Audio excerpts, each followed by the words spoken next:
एक गांव में रतन नाम का एक बहुत ही गरीब लकड़हारा रहा करता था। उसकी पत्नी बिंदिया गरीबी से बेहद परेशान रहा करती थी। शादी को कई साल बीत चुके थे, लेकिन रतन और बिंदिया की कोई संतान नहीं हुई थी।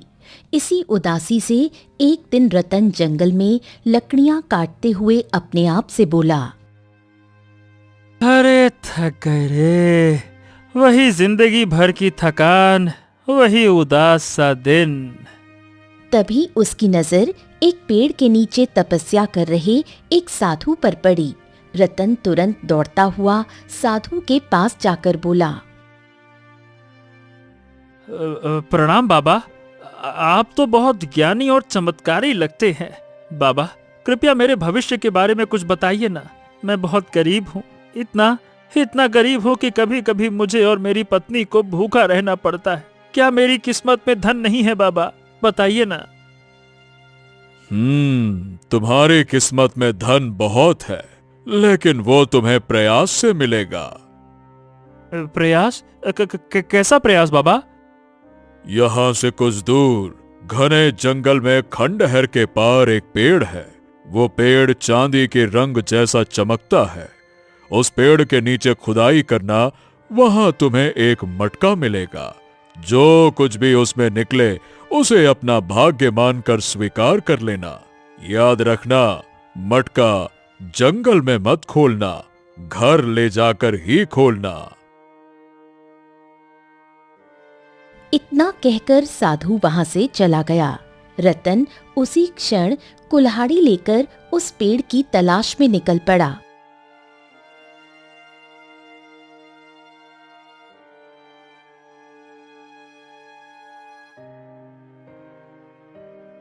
काफी तलाश के बाद रतन को एक खंडहर दिखाई दिया। रतन जैसे ही उस खंडहर के अंदर गया तो उसने स्वयं को एक और जंगल में पाया, जहां एक पेड़ था जिस पर सूरज की किरणें पड़ रही थीं और वो चांदी जैसा चमक रहा था। रतन ने वहीं खुदाई शुरू कर दी और जल्द ही उसे एक मटका मिल गया। वो उसे लेकर घर लौट आया। मटके को देखकर उसकी पत्नी बिंदिया उससे बोली, ये क्या है? कहाँ से लाए हो? रतन अपनी पत्नी को सारी घटना बताते हुए बोला, ऐसा हुआ और साधु बाबा ने कहा था कि इसको घर ले जाकर ही खोलना बिंदिया। रतन और बिंदिया ने मिलकर मटके के ढक्कन को खोल दिया, लेकिन जो निकला उसने दोनों को हैरान कर दिया। ये क्या?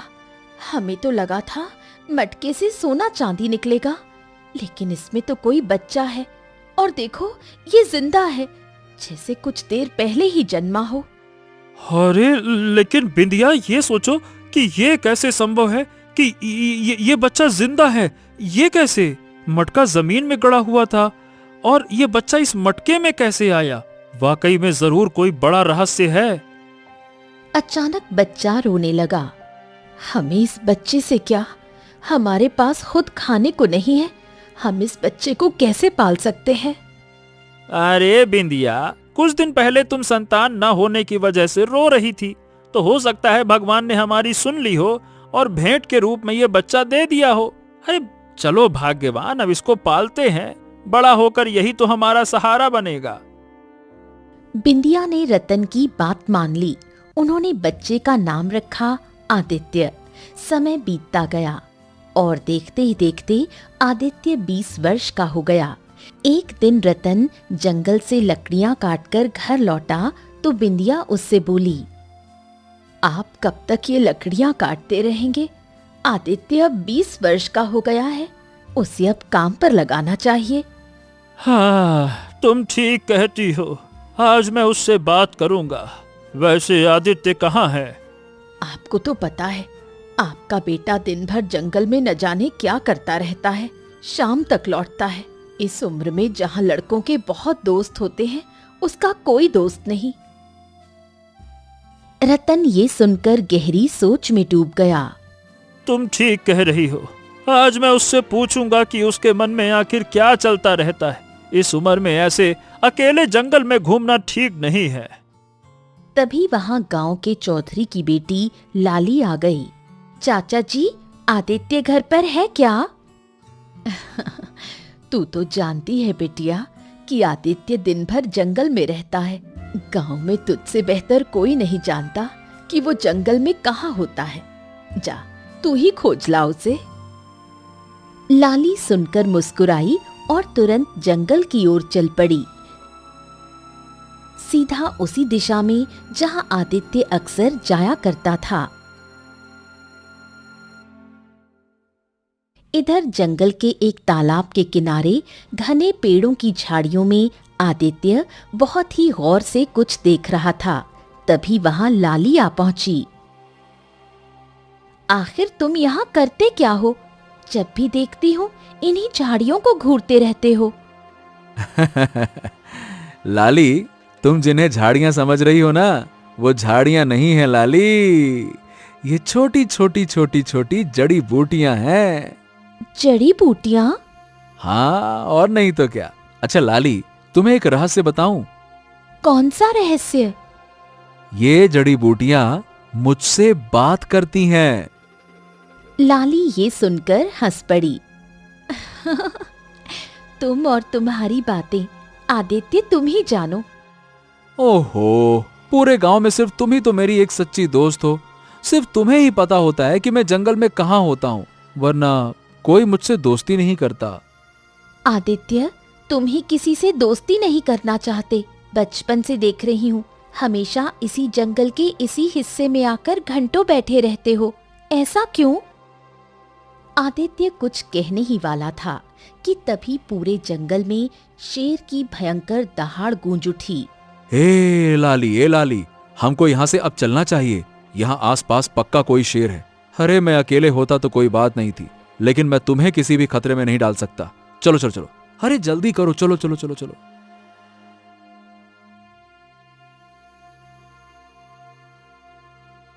आदित्य लाली को लेकर गांव की ओर लौट पड़ा। लाली अपने घर चली गई और आदित्य अपने घर की ओर मुड़ गया। शाम ढलने लगी थी। जैसे ही आदित्य अपने दरवाजे पर पहुंचा, रतन उससे बोला, आदित्य, ए बेटा, इधर आओ, इधर आओ।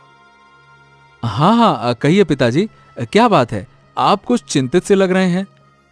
हाँ, देखो आदित्य, अब मैं बूढ़ा हो गया हूँ। अब मुझसे मेहनत नहीं होती है।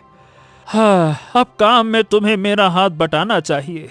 मैं तुमसे कुछ पूछना चाहता हूँ। आखिर तुम जंगल में क्यों भटकते रहते हो? तुम्हारा कोई दोस्त भी नहीं है और तुम्हारी उम्र के लड़के हंसते खेलते हैं, दोस्त बनाते हैं। तुम उनकी तरह क्यों नहीं हो? अब पिताजी, न जाने क्यों मुझे ऐसा लगता है कि जैसे मैं इस दुनिया का वासी हूं ही नहीं, बल्कि मैं तो किसी और दुनिया का वासी हूं। ये सुनकर रतन बुरी तरह चौंक गया और गहरी सोच में डूब गया। कुछ देर बाद वो फिर आदित्य से बोला, हाँ, लाली हमको बता रही थी कि तुम जंगल में झाड़ियों को घूरते रहते हो और कहते हो कि वो झाड़ियां नहीं, जड़ी बूटियां हैं। क्या ये सच है? ये सुनकर आदित्य की आंखों में एक रहस्यमयी चमक आ गई। हाँ पिताजी, मुझे लगता है कि जंगल की कुछ खास जड़ी बूटियां मुझसे बात करती हैं। तभी अंदर से बिंदिया बाहर आ गई। बेटा, मैं तेरे और तेरे पिता की बातें सुन रही थी। अगर तुझे ऐसा लगता है कि जड़ी बूटियां तुझसे बात करती हैं, तो क्यों ना तू उन्हीं को बेचना शुरू कर दे। जंगल से जड़ी बूटियां लाकर बेचने लगेगा तो कुछ आमदनी हो जाएगी और तेरे पिताजी का बोझ भी हल्का हो जाएगा। ठीक है माँ, चिंता मत कर। कल से मैं जंगल से जड़ी बूटियां लाकर गांव में बेचूंगा, ठीक है? दूसरी ओर जैसे ही लाली अपने घर पहुंची, उसके पिता चौधरी ने उसे देखते ही पूछा, अरे तू कहाँ गई थी लाली? आदित्य से मिलने गई थी पिताजी। वो तो हमेशा जंगल में ही रहता है। मैं जंगल से ही आ रही हूँ। लाली की बात सुनकर कुछ क्षणों के लिए चौधरी की आंखों में क्रोध झलक उठा, लेकिन फिर वो शांत हो गया। देखो लाली, तुम्हारी माँ को गुजरे बरसों हो गए हैं। मैंने तुम्हें माँ और पिता दोनों का प्यार देने की कोशिश की है। मैं तुम्हारी आंखों में दुख नहीं देख सकता। मैं कुछ समझी नहीं पिताजी। लाली, मैं जानता हूँ कि तुम मन ही मन आदित्य को पसंद करती हो, ये जानते हुए भी कि आदित्य एक सामान्य सा गरीब लकड़हारे का लड़का है। आदित्य में कोई बुराई नहीं है, और आप ऐसा क्यों कह रहे हैं कि वो सामान्य नहीं है? मैं ये नहीं कह रहा कि वो बुरा है, पर वो अलग है। बचपन से आज तक मैंने उसे जंगल में ही भटकते देखा है। ना उसका कोई दोस्त है, ना कोई काम धाम करता है, बस जंगलों में भटकता है। ऐसा लगता है जैसे जंगली इंसान हो। तो आप मुझसे क्या चाहते हैं पिताजी? अरे बेटा लाली, मैं ये चाहता हूं कि अगर वो औरों जैसे होता तो मुझे कोई ऐतराज नहीं होता। लाली की आंखों से आंसू बहने लगे। ठीक है पिताजी, अब मैं आदित्य से नहीं मिलूंगी। अच्छा, एक बात बता, आखिर आदित्य जंगल में क्या करता है, बता। वो झाड़ियों को देखता रहता है और कहता है कि वो झाड़ियां नहीं, जड़ी बूटियां हैं। वो कहता है कि वो उससे बात करती हैं। अच्छा, मतलब उसे जड़ी बूटियों का ज्ञान है। तो फिर तो उसे गांव के उन बीमार लोगों की मदद करनी चाहिए ना, जो महामारी की वजह से गांव में पीड़ित हो गए हैं। हो सकता है उसकी जड़ी बूटी महामारी में काम आ जाए।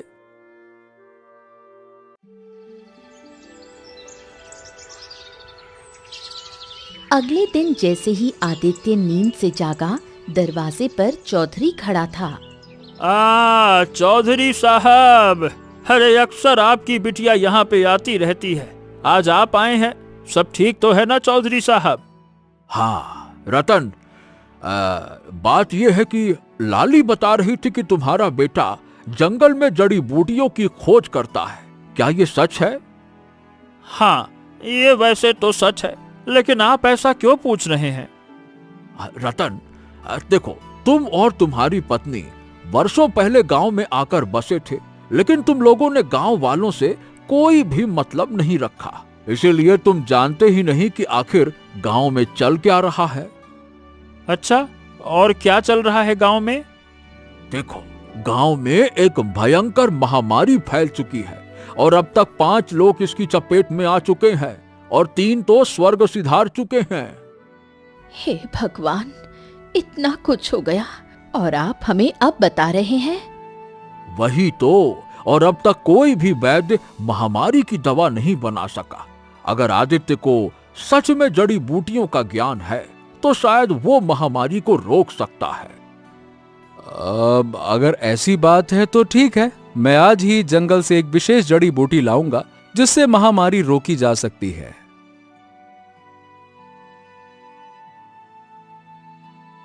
आदित्य जंगल की ओर निकल पड़ा। झाड़ियों के बीच बहुत ध्यान से देखने लगा। तभी उसके कानों में झाड़ी के पत्तों से एक आवाज टकराई। मुझे तोड़ लो, मुझे खाने वाला हर व्यक्ति विचित्र बीमारी से बच सकता है। आदित्य की आंखों में एक रहस्यमयी चमक उभर आई। उसने तुरंत उस झाड़ी की पत्तियां तोड़ ली और तेजी से गांव की ओर लौट चला। इत्तेफाक से चौधरी उसके घर के दरवाजे पर बैठा था। आदित्य की आंखों में चमक देखकर चौधरी बोला, हाँ, लगता है तुमने वाकई में जड़ी बूटी तलाश कर ली है। हाँ चौधरी जी, जो महामारी की चपेट में है उसे ये पत्तियां खिला दीजिए। मुझे पूरा विश्वास है कि वो स्वस्थ हो जाएगा। चौधरी जड़ी बूटियों को लेकर तुरंत गांव की ओर चला गया। दिन बीतते गए। कुछ दिन बाद चौधरी आदित्य के घर पर आ पहुंचा। आदित्य, अरे भाई रतन। रतन, गांव में जो महामारी फैली थी अब वो खत्म होने की कगार पर है और ये सब केवल तुम्हारे बेटे आदित्य की वजह से हुआ है। ये सुनकर रतन और बिंदिया के चेहरे पर गर्व और खुशी की लहर दौड़ गई। हाँ, अरे मेरी बहुत दूर की रिश्तेदार में एक मौसी है, उनकी पुत्री की शादी है। मैं और लाली कुछ दिनों के लिए वहां जा रहे हैं। हम जल्द ही लौट आएंगे। उसके बाद हम गांव में आदित्य को सम्मानित करेंगे। हाँ चलो भाई, राम राम। इतना कहकर चौधरी वहां से चला गया। इधर दूसरी ओर जंगल में आदित्य अकेला बैठा था। तभी एक दर्द भरी स्त्री की आवाज उसके कानों में गूंजी। बचाओ, कोई है, बचाओ। आदित्य चौंककर इधर उधर देखने लगा। उसकी नजर एक पेड़ के नीचे पड़ी हुई एक वृद्ध स्त्री पर पड़ी, जो दर्द में कराह रही थी। हाँ, अरे कौन हो तुम, और क्या हुआ है तुम्हें? मैं जंगल में लकड़ियां काटने आई थी। अचानक मेरे पैर में मोच आ गई और मुझसे उठा नहीं जा रहा। मेरा पैर बहुत दर्द कर रहा है। चिंता मत करो, मैं अभी तुम्हारे पैर की मोच को सही कर देता हूँ। रुको रुको रुको। इतना कहकर आदित्य ने एक पेड़ का पत्ता तोड़ लिया और उसे पीसकर उस बूढ़ी औरत के पैर पर जैसे ही लगाया, वो उठकर खड़ी हो गई। तुमने तो चमत्कार कर दिया। मेरे पैर की मोच इतनी जल्दी सही हो गई। बूढ़ी औरत ने इतना कहा ही था कि तभी अचानक झाड़ियों से एक भयंकर शेर निकलकर आदित्य पर झपट पड़ा। आदित्य ने बिना समय गंवाए बिजली सी फुर्ती से शेर से अपने बचाव के लिए उस पर वार कर दिया। आदित्य के हाथ जख्मी हो गए और खून बहने लगा, मगर शेर अचानक बुरी तरह डर गया और भाग गया। मगर अगले ही पल रंग बिरंगी किरणों से आदित्य के हाथ का जख्म सही हो गया। ये कैसे हो सकता है? मेरा जख्म खुद ब खुद कैसे भर गया? बूढ़ी औरत ये देखकर बुरी तरह से डरती हुई बोली, ये कैसे हो सकता है? जख्म अपने आप कैसे ठीक हो गया? कौन?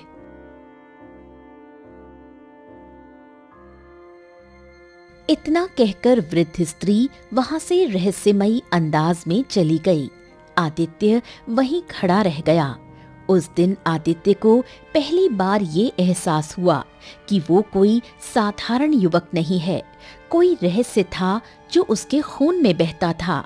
कुछ देर बाद जब आदित्य घर लौटा तो उसने देखा उसकी माँ बिंदिया जोर जोर से खांस रही थी और रतन चारपाई पर पड़ा कांप रहा था। आदित्य अपनी माँ की ओर देखते हुए बोला, ए माँ, क्या हुआ माँ? बेटा, बहुत तेज खांसी हो रही है। मगर आदित्य के मन में कई सवाल थे। वो सीधे अपने पिता रतन के पास जाकर बोला, पिताजी बताइए ना, मैं कौन हूँ? रतन ये सुनकर चौंक गया। उसका चेहरा सफेद पड़ गया। अब ये क्या कह रहे हो बेटा?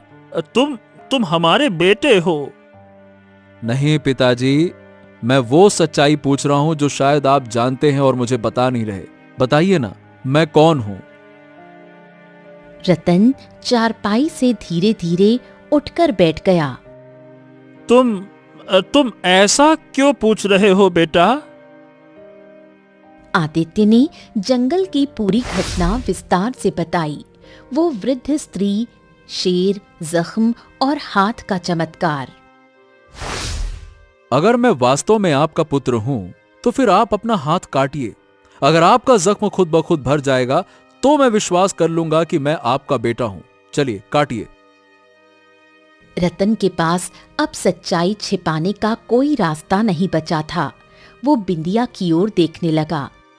रतन एक पुराने कमरे में गया और बहुत पुराने बक्से में से वही मटका निकाल कर ले आया जिसे उसने वर्षों से छिपा कर रखा था, और सारी घटना अपने बेटे आदित्य को बताते हुए बोला, बेटा, ये मटका जंगल के उस हिस्से से मिला था जहां चांदी की चमक वाला पेड़ था। हमने सोचा था कि इस मटके में धन होगा, मगर जब खोला तो उसमें से तू निकला बेटा, तू। ये सुनकर आदित्य चौंक गया। बस तब से हमने तुझे अपने बेटे की तरह पाला।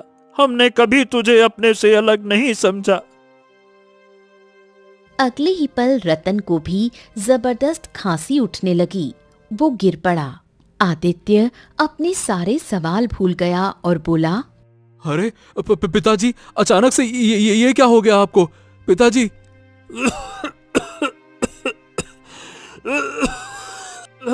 बेटा, लगता है कि हम भी महामारी की चपेट में आ चुका हूं।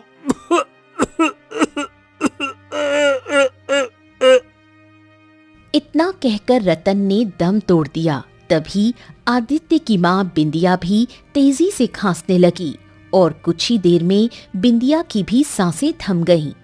पिताजी,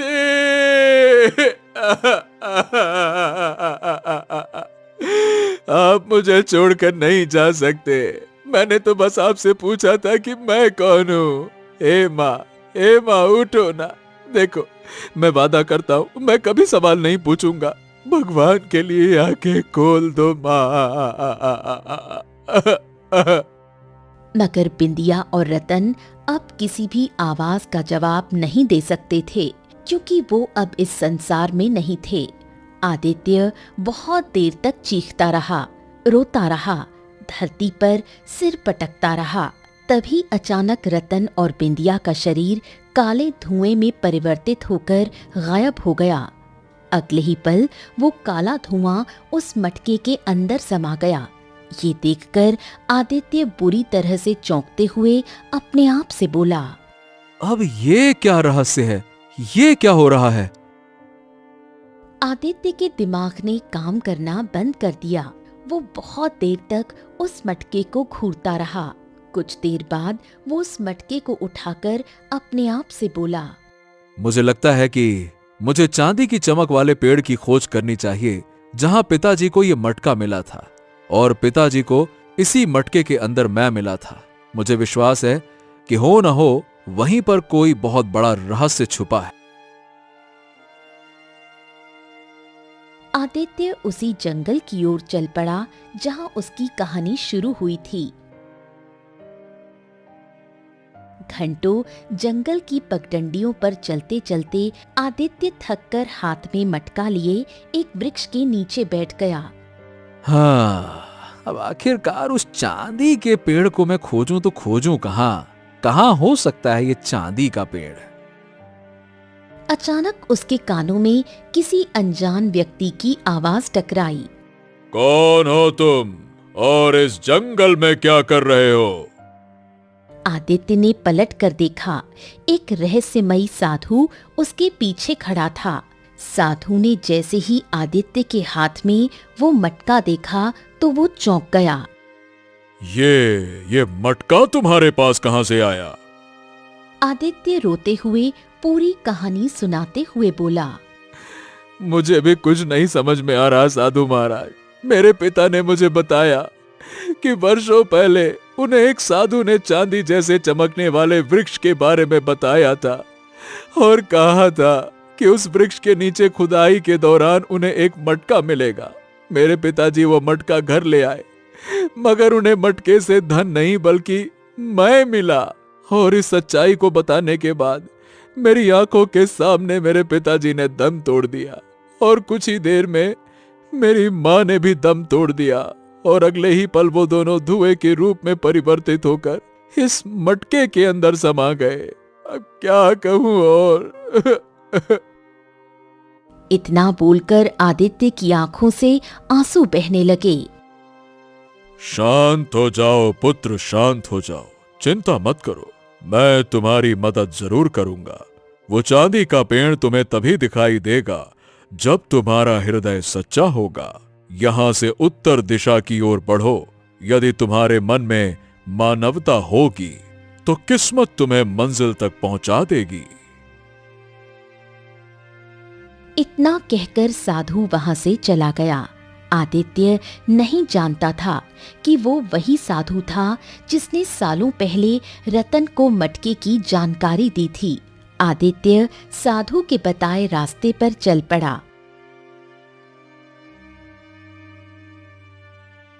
घने जंगल में बहुत दूर चलने के बाद उसे एक तालाब के पास एक बूढ़ा व्यक्ति दिखाई दिया जो कमजोरी से पानी पानी चिल्ला रहा था। बेटा बेटा, मैं 2 दिन से प्यासा हूँ मगर उठ नहीं सकता। क्या तुम मुझे पानी पिला सकते हो? हाँ हाँ, क्यों नहीं बाबा, रुकिए मैं लेकर आता हूं। आदित्य ने मटका पास के पेड़ के नीचे रख दिया और बूढ़े के पास पड़ा कमंडल उठाकर तालाब से पानी भरकर उसे पिलाने लगा। पानी पीकर वो बूढ़ा आदित्य से बोला, हाँ, अब अच्छा लग रहा है। भगवान तुम्हारा भला करे बेटा, तुम्हारी हर इच्छा पूरी हो। आदित्य उस पेड़ की ओर बढ़ गया जहां उसने मटका रखा था, मगर अब मटका वहां नहीं था। अरे अरे, मेरा मटका, ये मटका कहाँ रह गया? यही तो रखा था। अरे मटका कहाँ चला गया? कहाँ है? वो पागलों की तरह मटके को इधर उधर ढूंढने लगा, लेकिन उसे मटका कहीं नहीं मिला। तभी पीछे से बूढ़े की आवाज आई, बेटा, मुझे मेरे घर तक पहुंचा दोगे क्या? मेरी बूढ़ी पत्नी मेरे लिए तड़प रही होगी, न जाने वो अब जिंदा होगी भी या फिर नहीं। आदित्य दुविधा में पड़ गया कि अपने मटके को ढूंढे या उस वृद्ध की मदद करे। तभी बूढ़े की आंखों से आंसू बहने लगे। बेटा, बस इतनी सी मदद और कर दो बेटा, मुझे मेरे घर तक पहुंचा दो बेटा, मैं तुम्हारा एहसान कभी नहीं भूलूंगा। पहुंचा दो बेटा, पहुंचा दो। आदित्य को उस बूढ़े पर बहुत तरस आ गया। हाँ हाँ हाँ, ठीक है बाबा, ठीक है, बताइए आपका घर कहाँ है, बताइए।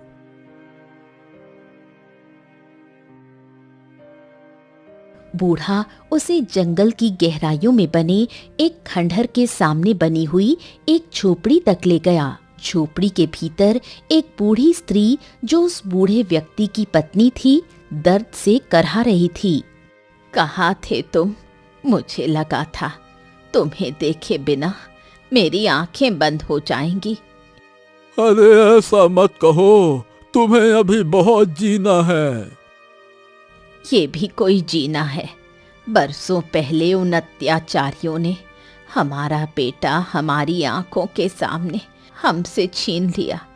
अगर मुझे पता होता कि वो जो वस्तु लाया था वही उसकी मौत बन जाएगी, तो मैं उस वस्तु को खुद तोड़ देती।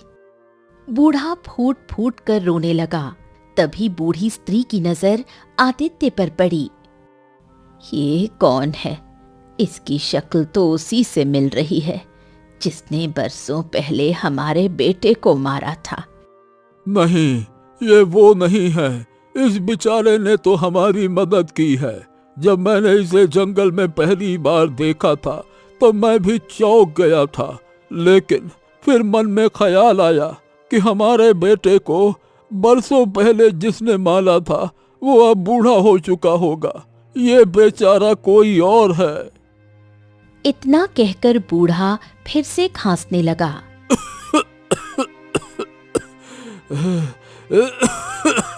आदित्य उस बूढ़े की ओर देखकर बोला, बाबा जी, ये आपकी पत्नी, मतलब ये काकी किस बारे में बात कर रही हैं और मेरी शक्ल किससे मिलती है? बूढ़ा व्यक्ति आदित्य की ओर बहुत ही गौर से देखते हुए बोला, ये बहुत लंबी कहानी है बेटा। बरसों पहले हमारे पुत्र अशोक को जिस राजकुमार ने हमारी आंखों के सामने बड़ी बेदर्दी से मार दिया था, उसकी शक्ल तुमसे बहुत मिलती है। मगर मैं जानता हूँ कि तुम वो नहीं हो सकते, क्योंकि हमारे पुत्र को मरे हुए बरसों हो चुके हैं। अब तो वो राजकुमार भी बहुत बूढ़ा हो चुका होगा। बूढ़े की बात सुनकर आदित्य की आंखों में आंसू आ गए। वो उस बूढ़े की ओर देखकर बोला, आप चिंता मत कीजिए, मैं आपकी सेवा करूंगा। विश्वास कीजिए, आप ठीक हो जाएंगे। मगर तुम हमारी सेवा क्यों करोगे बेटा? तुम तो हम दोनों बूढ़े पति पत्नी को जानते तक नहीं। इंसानियत के लिए आज से आप दोनों मुझे अपना बेटा समझिए।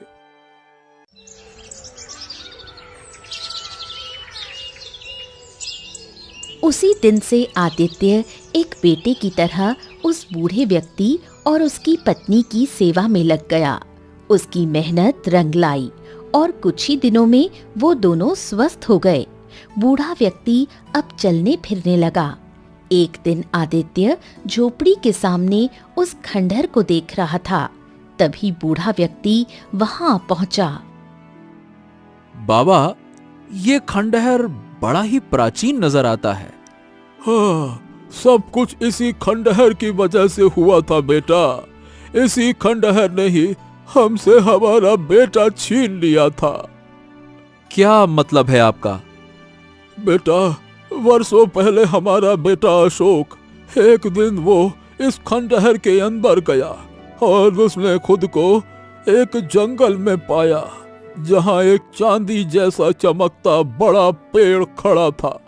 उस पेड़ के नीचे एक मटका रखा था जो सोने चांदी से भरा हुआ था। वो मटका लेकर वो घर लौट आया। ये सुनकर आदित्य पूरी तरह से चौंक पड़ा। हो, और फिर क्या हुआ? हमने अशोक से कहा कि वो मटका वहीं छोड़ आए, मगर वो बोला कि मटका उसे किस्मत से मिला है और इससे हमारी गरीबी दूर हो सकती है। फिर एक दिन न जाने कौन से देश का राजा, उसकी पत्नी और उसका बेटा यहाँ आ पहुंचे और हमारी आंखों के सामने हमारे बेटे को बड़ी बेरहमी से मार डाला। ये सुनकर आदित्य और बुरी तरह से चौंक उठा और अपने आप से बोला, हो, उसी चांदी जैसे चमकते हुए पेड़ की तलाश में मैं जंगल की गहराई में आया था। इतना बोलकर आदित्य दौड़ता हुआ खंडहर के अंदर चला गया। बूढ़ा भी उसके पीछे दौड़ने लगा। कुछ ही क्षणों में वो दोनों एक विचित्र जंगल में खड़े थे जहां एक चांदी जैसा चमकने वाला पेड़ था और उसके पास वही मटका पड़ा था। हो, यही तो मटका है जो मेरे पास था और अचानक गायब हो गया था। आदित्य ने इतना कहा ही था कि तभी अचानक रंग बिरंगे धुएं के साथ वही साधु प्रकट हो गया और आदित्य की ओर देखकर रहस्यमयी अंदाज में बोला, मैंने कहा था ना, तुम्हारे सवालों के जवाब का समय आ गया है। ये मटका चमत्कारी है। इससे या तो तुम अपने माता पिता को दोबारा वापस पा सकते हो जो धुएं के रूप में परिवर्तित होकर इस मटके के अंदर समा गए, या फिर इस बूढ़े के पुत्र अशोक को। सोच लो। बूढ़े की आंखों में आंसू आ गए। आदित्य कुछ क्षणों तक गहराई से सोचता रहा। हाँ, मैं चाहता हूं कि बूढ़े काका का पुत्र अशोक दोबारा वापस आ जाए। मैंने इस काका और उनकी पत्नी को अपने बेटे अशोक की याद में रोते और तड़पते हुए देखा है। मुझे इनकी तड़प देखी नहीं जाती। ये सुनकर साधु मुस्कुराने लगा। अचानक मटके से 3 रंगों के धुएं निकले। एक धुआं सुंदर युवक मतलब बूढ़े के पुत्र अशोक में परिवर्तित हो गया। बाकी 2 धुएं रतन और बिंदिया में परिवर्तित हो गए। रतन और बिंदिया हक्की बक्की नजरों से साधु, आदित्य और उस बूढ़े को देखने लगे। तभी साधु रहस्यमयी अंदाज में रतन, बिंदिया और आदित्य की ओर देखकर बोला, सच बताने का समय आ गया है। सच ये है कि तुम तीनों इस संसार के वासी नहीं हो। तुम पाताल लोक के राजा रानी और उनके पुत्र हो। बरसों पहले इस बूढ़े के पुत्र अशोक की हत्या किसी और ने नहीं बल्कि तुमने ही की थी आदित्य। ये सुनकर आदित्य पूरी तरह से चौंक पड़ा। क्या? ये आप क्या कह रहे हैं साधु महाराज? चिंता मत करो, कुछ देर बाद तुम्हें तुम्हारा अतीत दिखाई देने लगेगा। तुम्हारी याददाश्त वापस आ जाएगी। वर्षों पहले जब यह मटका भूलवश पृथ्वी पर आ गया था और इस बूढ़े का पुत्र अशोक इसे उठाकर ले गया, उसके बाद से ही सारी कहानी शुरू हुई। साधु ने इतना कहा ही था कि तभी आदित्य, बिंदिया और रतन को चक्कर आते हुए महसूस होने लगे। अगले ही पल उनकी आंखों के सामने कुछ पुराने दृश्य दौड़ने लगे। पाताल लोक के राजमहल में रतन अपने सिंहासन पर बैठा था।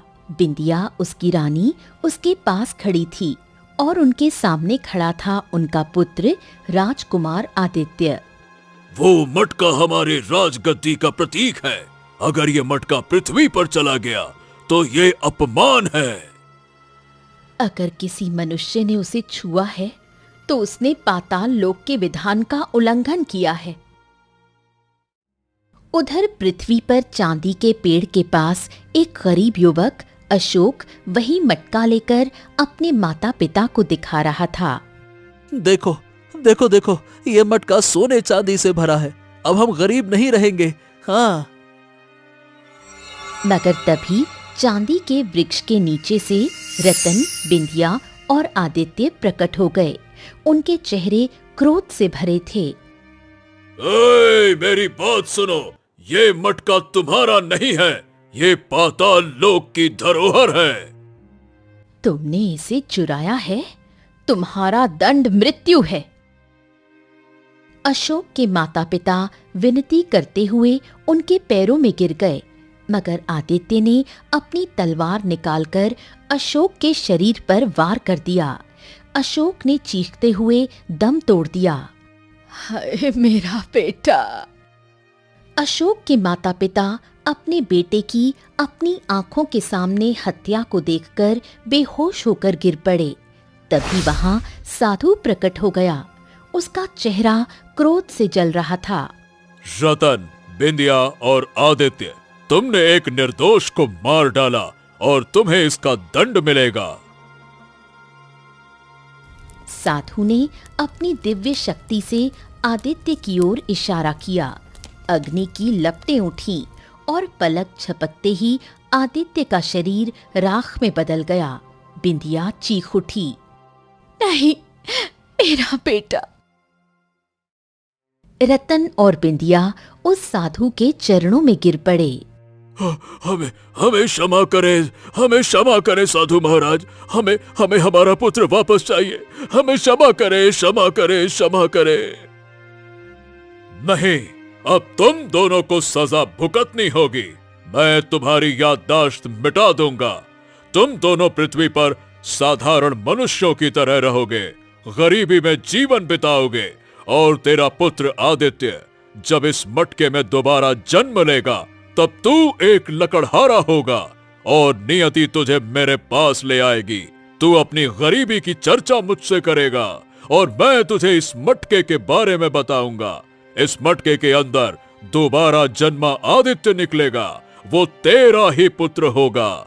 लेकिन तुम दोनों की बदकिस्मती होगी कि तुम दोनों नहीं जानते होगे, और जब वो बड़ा होगा तब एक दिन वो खुद ब खुद सच्चाई जानेगा, और अगर उसमें इंसानियत बची रही तो शायद तुम्हारा पुनर्मिलन हो सकेगा।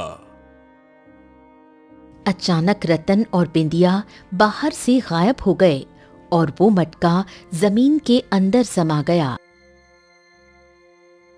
तीनों की आंखें फिर से खुल गईं।